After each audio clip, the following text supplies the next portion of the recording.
This is the home screen of the application, and this application pretty much edits your PDF files for you in a different way than the usual PDF files would.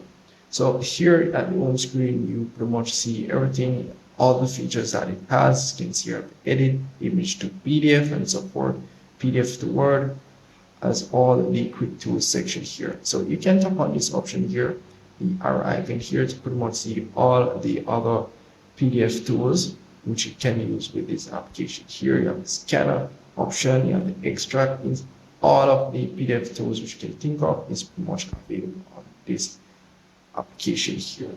So we'll be checking out the PDF files, which is pretty much the welcome option here, and pretty much show you a few features which you can use with this PDF file. So here you have the simple PDF file here. You can go ahead and draw, can add signature, can also let the PDF file, this is pretty much a AI and a PDF file application combined together. So here you can let it read out loud, can edit it, and if I do tap on anything on screen or tap on the edit option, you can also add text, add images, and as well, if I do make any error, I can tap on the arrow icon at the top here to undo anything that I've done.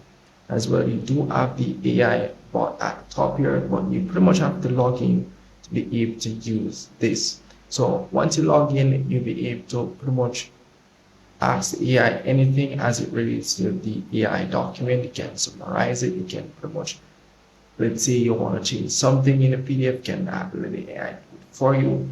And you pretty much have all of the sign in and you'll be able to access those features.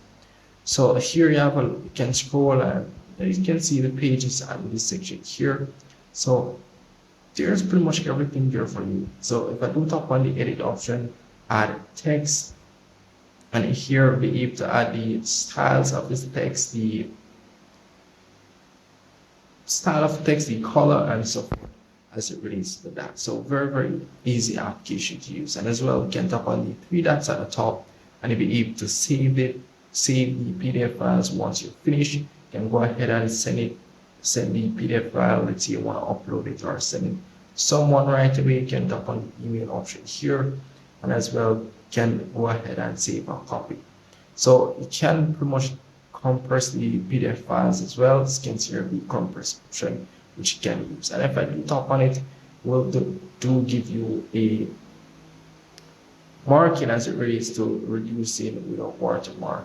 But if you don't want watermark, you pretty much have to get your subscription and log in. So you have to reduce with watermark.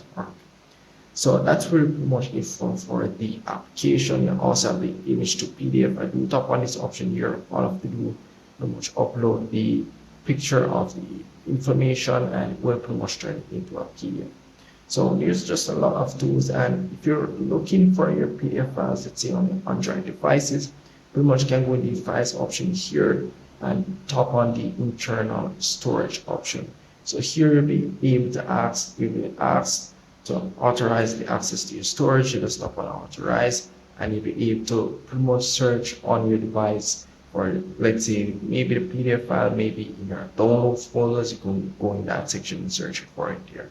So also, if you have deleted any files, it will pretty much go in the trash section and it will give you up to 30 days before completely removing it from your device. But you can go in the trash section here and clear it for yourself by just tapping on this brush icon on top here to remove everything completely. As well, down here, as I said before, you pretty much have to log in to be able to access the AI built-in feature which this application here offers, and I do recommend you signing in to get that built-in AI features, which pretty much will increase or boost your performance in using your PDF or editing your PDF files or getting information from your PDF files. So that's really pretty much it, and you have so much different features which I haven't gone through with this application, but yeah, very good application, and they do offer a subscription as well. Just tap on the upgrade option at the top here. Once you do tap on the upgrade option at the top here, you pretty much will see their subscription prices. As you can see here, they have the pro option. As you can see here, pretty much everything as it relates to what you're getting and the prices. You have the yearly subscription and you have the monthly subscription. So you're gonna need to log in to be able to purchase your subscription. So do make sure log in if you're gonna get your subscription. So that's really pretty much it for this application. If I miss anything at all, guys, just let me know in the comment section and see if we can help you. See you in the next one.